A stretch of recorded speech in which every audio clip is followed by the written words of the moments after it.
de muito mais. Cara, fazendo uma pergunta agora sobre porque assim, a gente ouve falar muito de on-chain e, querendo ou não, on-chain sempre se mostrou de um certo grau de assertividade alto.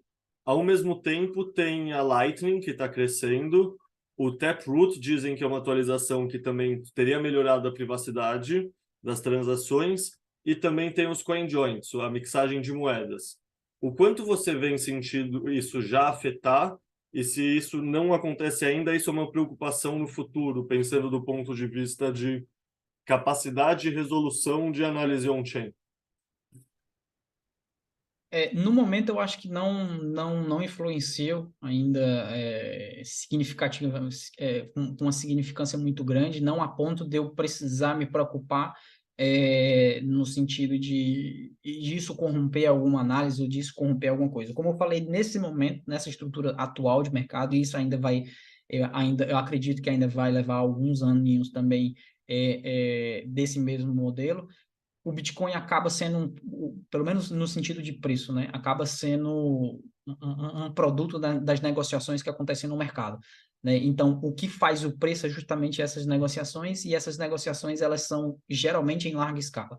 Então, a gente tem Lightning, Taproot, CoinJoin, essas movimentações que poderão, eventualmente, eu acredito que também vão passar para sidechains, vão também passar para Liquid. Stacks está crescendo bastante aí com a sidechain, apesar de eles terem um outro token, mas tem uma quantidade muito grande de iniciativas também sendo construídas que eventualmente farão com que alguma parte dos bitcoins estejam locados, estejam travados dentro de sidechains, e aí meio que fica perde o rastro on-chain do que está acontecendo naquela outra sidechain, porque o Bitcoin está basicamente parado ali. Então, basicamente, pode ser que isso aconteça no futuro, pode não, provavelmente vai acontecer no futuro com alguma maior importância, mas no sentido de Lightning e CoinJoin, a Lightning sendo formatada para o indivíduo que está ali fazendo compras, uma compra pontual no caso, uma compra em si, utilizando o Bitcoin como moeda de fato,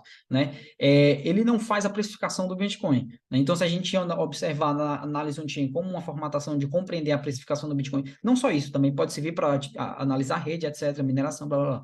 Mas a maior utilização hoje da análise on-chain seria para compreender ciclos de mercado, entender como é que a precificação pode acontecer, entender modelos de valuation de uma forma mais fundamentalista do Bitcoin.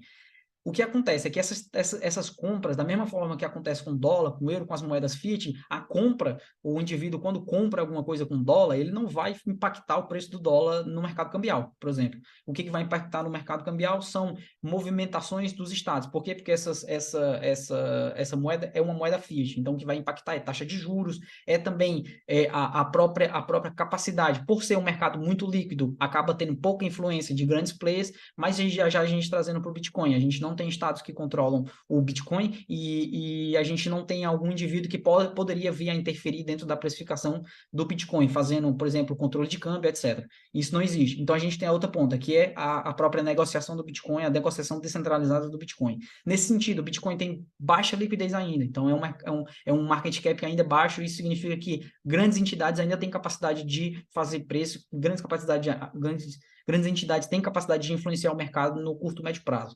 Então, essa precificação fica muito mais ligada a essas movimentações de grande porte, que não são feitas através da Lightning, não são feitas através de CoinJoin, mas são feitas através de fundos de investimento utilizando custodiantes ou balcões de OTC, servindo diretamente a instituições de gestão de ativos, etc. E essas movimentações são as que fazem realmente grande preço dentro do mercado já descentralizado, do mercado nesse momento do Bitcoin. Não as compras de 20, 50, 40 dólares ou 100 mil, são as movimentações de milhões ou de bilhões de dólares. Então, nesse momento, está formatado assim.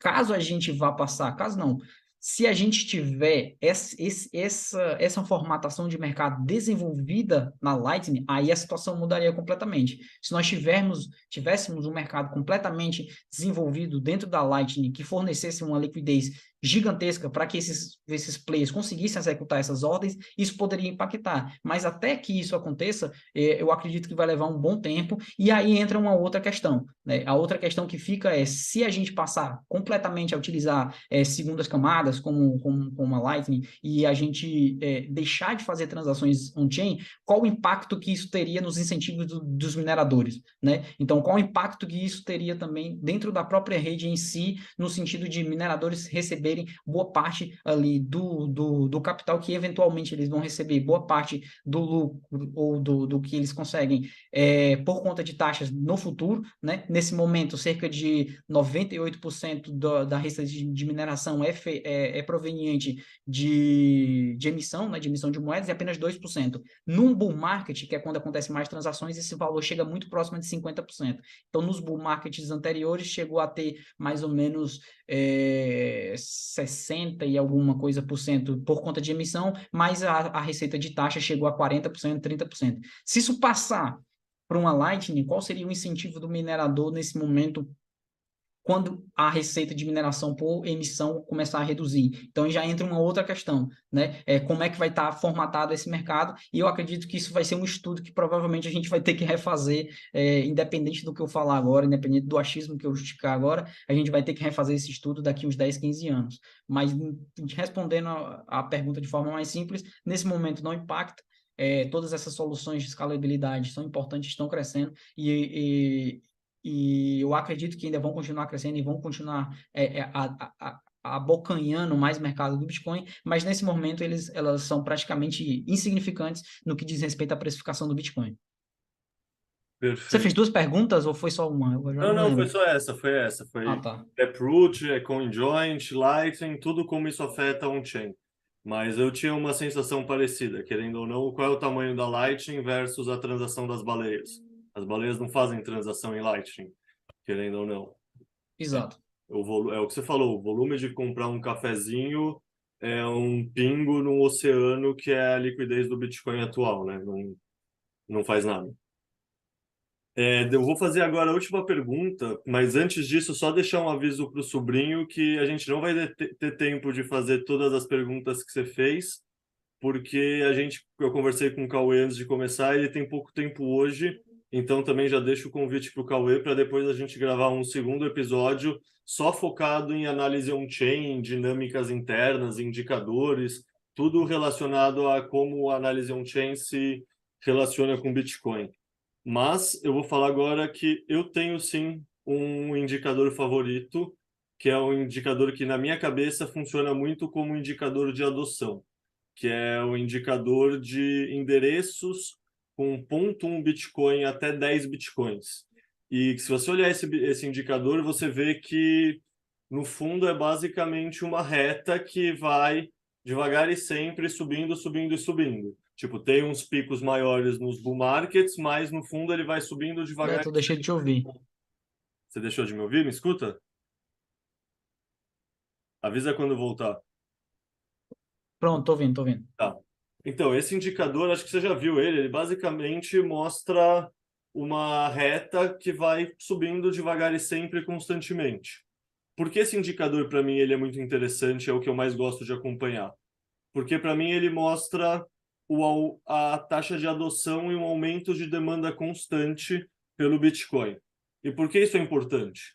Porque o Bitcoin, se a gente pensar, ele é o único ativo que existe, que já existiu na história da humanidade, que tem uma oferta realmente inelástica. Por exemplo, se o preço do ouro sobe, o que acontece?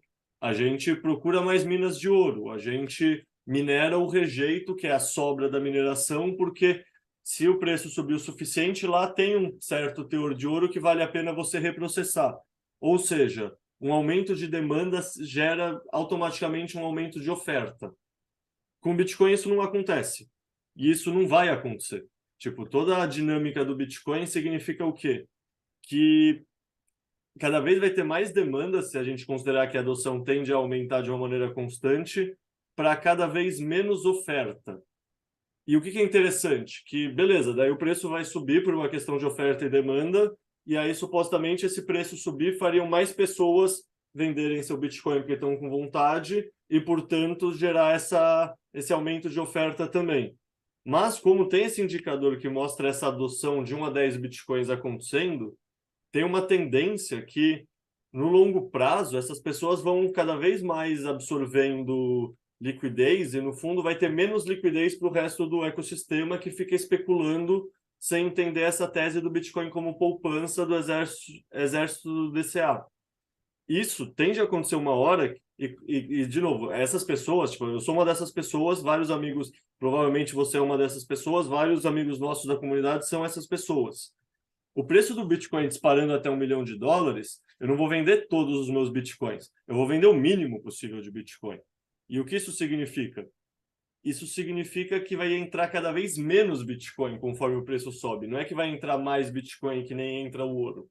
Isso, sei lá, no fundo tem aquele modelo, sabe? O Stock to FOMO, qual é? Que é uma brincadeira de como aconteceria uma adoção Sim. do Bitcoin se tornando exponencial de novo. É aquele modelo que vem aqui, tem meio que um platô e estoura de novo para cima.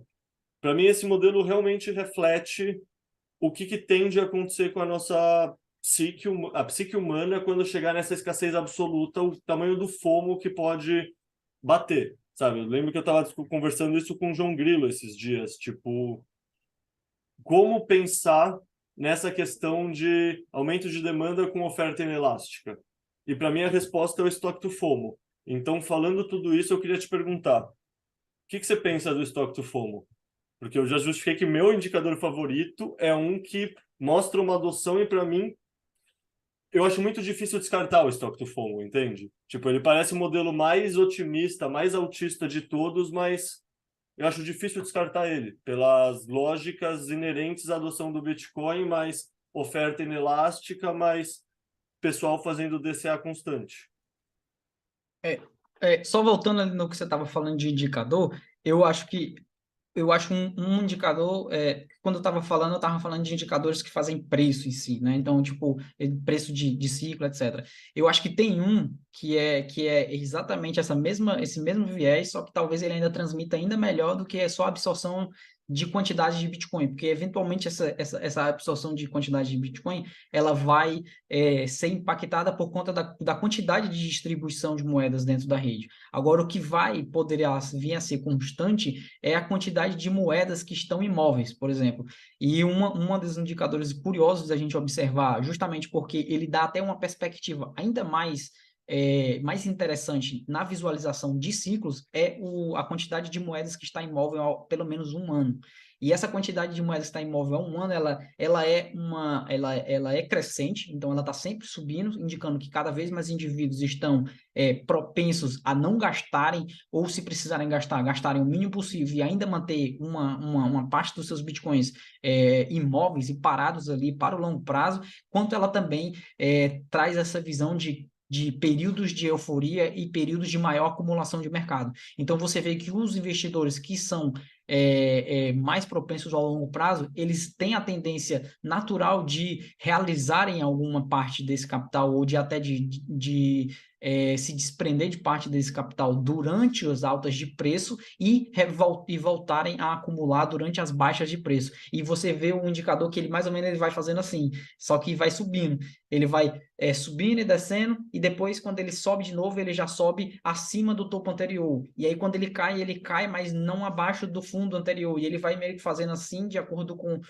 o preço do Bitcoin, que vai se movendo meio que de forma contrária. Então, o preço do Bitcoin vai subindo, o indicador vai caindo, o preço do Bitcoin vai descendo e o indicador vai subindo, indicando que os investidores de longo prazo acabam sempre absorvendo mais moedas. E, se eu não me engano, acho que 78% da rede nesse momento está posicionada acima são moedas que estão imóveis acima de um ano, né? No que diz respeito ao estoque to FOMO, eu até cheguei a escrever um artigo lá no Blockchain Research, esse artigo tá público, então acho que até dá para depois, se a galera tiver interesse, em visualizar esse artigo. Esse artigo se chama o Bitcoin e o Renascimento da Teoria Econômica. E eu trouxe uma visão desse Stock to FOMO justamente com base nos preceitos básicos de oferta e demanda, né? Então a gente vê o preço do Bitcoin sendo uma constante exponencial, mas ao invés daquilo que muitas pessoas gostam de ver, de visualizar por conta da visualização de uma escala logarítmica, de enxergar uma curva em S, um modelo de crescimento de preço com base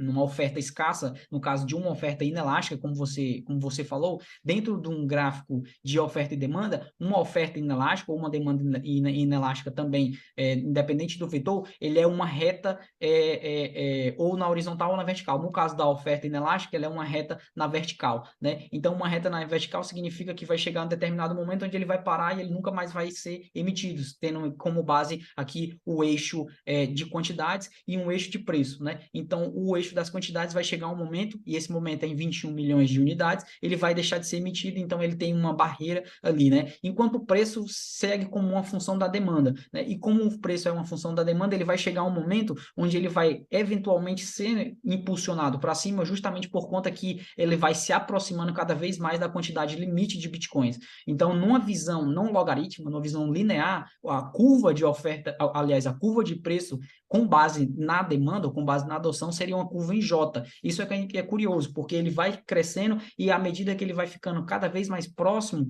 da escassez absoluta, ele vai chegando e vai ficando ali bem próximo, bem rente, indicando ali uma curva exponencial, que é provavelmente o que vai acontecer com mais escassez, quando chegar em mais escassez, ele vai ficando ali sempre rente à curva de oferta fixa, e basicamente esse preço vai continuar sendo negociado ali meio que tendendo ao infinito, praticamente, porque ele nunca vai encostar na curva de oferta, porque a oferta é inelástica, então a demanda vai sempre seguir ali rente, e para cima. Então é basicamente o que o Stock to FOMO traz uma visualização. No artigo até trouxe um GIF que mostra isso fazendo no preço, meio que num videozinho, é até mais fácil de visualizar, e eu acho sensacional. Eu acho que é bacana o Stop to Flow e tudo, essa visão. Eu não sei se ele é o indicador de ciclo que muita gente acreditava que ele mas ele sim mostra uma precificação, uma valoração futura com base no crescimento da demanda. Aliás, ele traz com base na oferta escassa. Eu acho que o que ele peca um pouco é por não conseguir capturar a demanda em si. Então, ele traz a versão da oferta, traz a versão correta da oferta num crescimento. Eu prefiro ver, como eu disse, no gráfico logarítmico, numa visão em J, mas o que ele peca, e é por isso que talvez ele seja um pouco falho, não tão assertivo para o curto médio prazo, é porque ele não traz essa versão da demanda. Então, para a demanda, a gente precisa enxergar outros fatores, inclusive fatores macro, que ditam se existe mais aversão ao risco ou menor aversão ao risco, como eu já falei no começo do episódio. Então, eu acho sensacional, eu acho bacana pra caramba. Eu acho que a gente precisaria unir também com algumas informações de demanda para conseguir entender o ciclo de curto médio prazo, mas o ciclo de longo prazo é justamente um ativo escasso com demanda crescente. Cara, só para fechar, eu vou mostrar uma imagem aqui na tela que é justamente o que você estava falando, só para a galera que está escutando a gente ver. É bem esse aqui o que você que você estava falando antes, né? Que é as Exato. moedas mantidas por mais de um ano e por menos de um ano. E aí, conforme a gente vê em todos os bear markets, as moedas mantidas por mais de um ano sobem, e as moedas mantidas por menos de um ano caem. E aí, quando chega no bull market, muita galera, muito especulador chega, e aí quem está há mais tempo redistribui suas moedas e compra de novo no bear market. E agora a gente está nesse momento que está no topo histórico, se a gente considerar após 2012, né? Porque tem um período no começo de 2010 até acho que setembro, agosto de 2010, tinha um pouco mais de moedas porcentualmente movimentadas. Isso eu sei porque a gente tem esse indicador também interno. Mas é impressionante, tipo, é essa tendência que você falou de adoção linear e constante. Exatamente. Bom, cara, acho que é isso. Acho que por hoje, acho que a gente até já estourou o tempo que a gente tinha combinado. Então, te agradecer pelo tempo. Pô, segunda vez que a gente conversa, outra vez tinha sido numa sessão de Hopium. Cara, sempre um prazer e, de verdade, o convite está feito para a gente gravar agora um mais específico sobre análise on-chain, indicadores macros, toda essa parte mais zoom in da atuação do seu research no dia a dia. Cara, totalmente. Eu que agradeço, satisfação enorme estar podendo participar aqui no canal do Explica Bitcoin de novo. A primeira vez foi até interessante porque era um outro contexto, até meu mesmo como indivíduo, eu ainda nem tinha começado a trabalhar, eu ainda era um plebe que estava publicando um conteúdozinho e ainda tinha Nós. um ou outro indivíduo que lia, e eu achei até interessante essa evolução, tanto sua também quanto minha, que a gente fez aí, saindo de apenas observadores do mercado para serem construtores do mercado, que estão dentro do processo de construção da indústria, dentro do processo de construção do ecossistema como um todo. Eu acho que o contexto também mudou, até a nossa perspectiva, a nossa crença, né? Continua a mesma, continuamos fiéis aqui, independente do que de todas essas falcatruas externas ao Bitcoin, de tudo aquilo ali, a gente sempre produzindo conteúdo para tentar guiar as pessoas para o que realmente é importante no meio disso tudo, no meio de tanto ruído. Mas eu acho bastante interessante a gente conseguir ver essa evolução também do mercado como um todo, quanto nossa também, e poder participar aqui novamente é uma satisfação. E, cara, já está aceito aí o convite, vamos marcar essa outra conversa para falar sobre o on-chain. E, cara, eu tinha estipulado o tempo aqui, mas eu vou falando e também acabo esquecendo.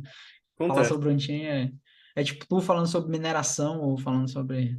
É, qualquer coisa, eu sou meio prolixo.